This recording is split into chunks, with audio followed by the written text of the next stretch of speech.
we have to really base our services on proper and standardized practice.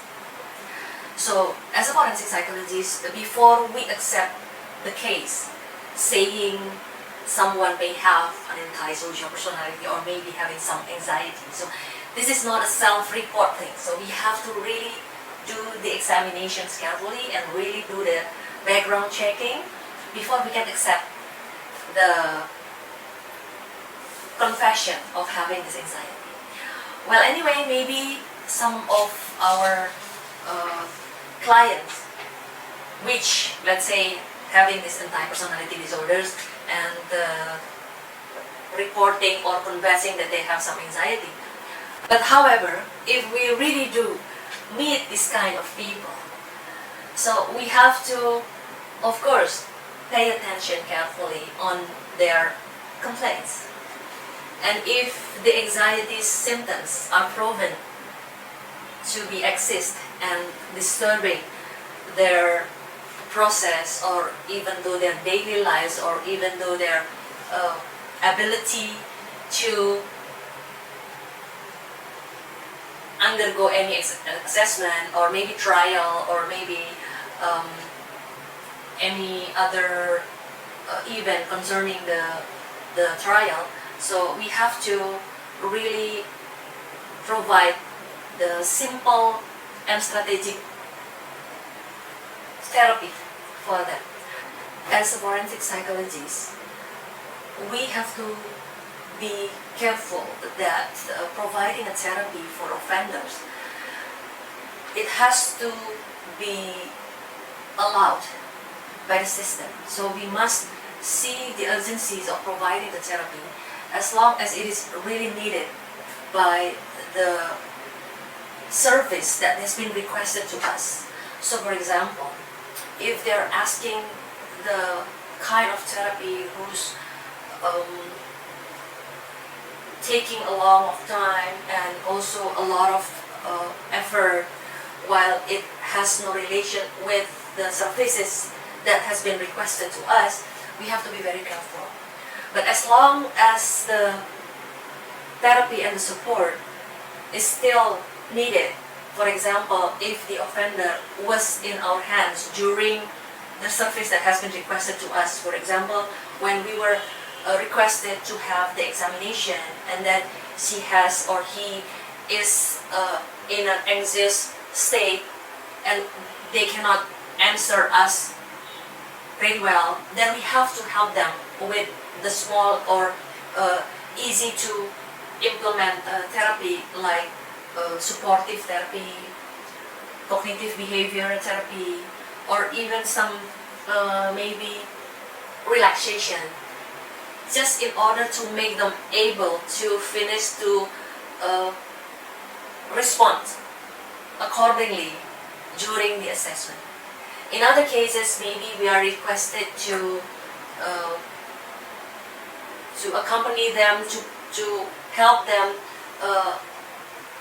in facing the trial. So, of course, with the standard procedure of forensic psychologists, we are able and allowed, and of course, we have to help them.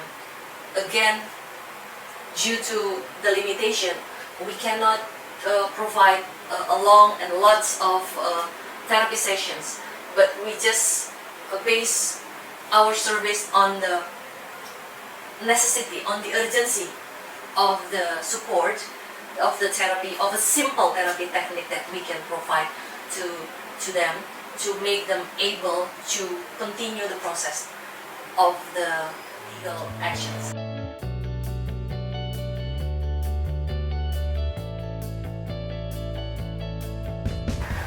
Well, based on international classifications of disorders and also diagnostic statistical manuals, we recognize panic attack is one of the disorders classified in anxiety disorders. So of course, panic attack is mainly having the characteristic of anxiety disorders. But basically, there is an anxiety and there is some physical symptoms due to the anxiety. And of course, there might be some behavioral problems. But of course, it will feel like something uncomfortable. Then knowing the anxiety disorders, we understand there are a lot of causes. There are a lot of possible causes that makes the panic attack.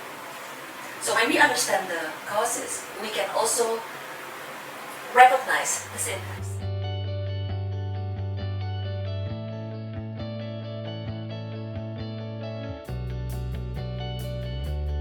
As a clinical forensic psychologist for quite a long time, I have been trained and experienced a lot of pressure during my services. I get used to control my mind and also managing time and energy. I know exactly when is the time that I can handle some cases, and if I cannot handle them, then I should get some backup. I should get some colleagues to help me. So basically, my way of handling this stress is to manage the time and putting some priorities, having some colleagues to help me, and I have to clear my mind before providing my service. And I have to keep my health by taking nutritious foods, enough sleep, have a break, and also some exercise. But the most important thing of all is that I have to keep my mind clear. So that's why I need some time to have a break, sometimes to take my time off of my routine and daily activities. And I also have to limitate my clients so I can give the maximum time, attention, and also energy for them. And on top of that, I also have to manage to provide some documentation and also making some introspective evaluation on what I have been doing, or maybe I have to improve myself, or even maybe I have to have some discussion and sharing with my colleagues in my organization.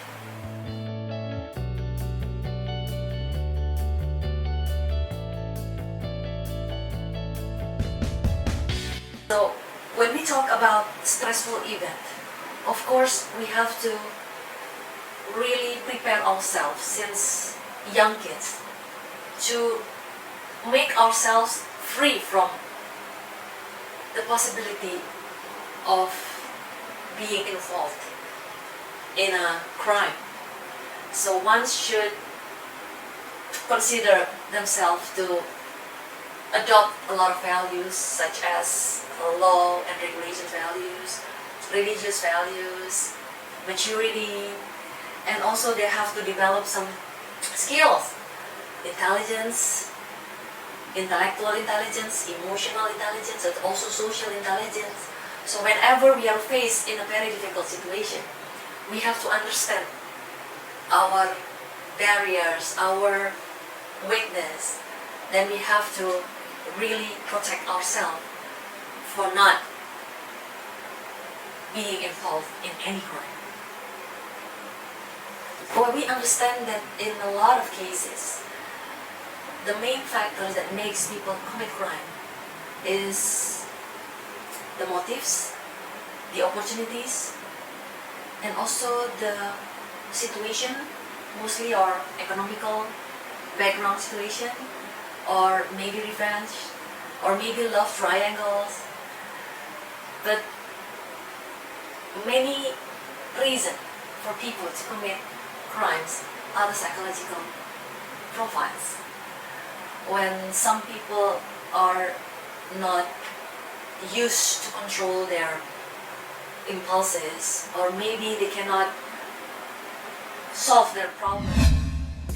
Thank you for watching these videos. Hope you will find these videos insightful. And let's wait and stay tuned for another clinical and forensic psychology videos.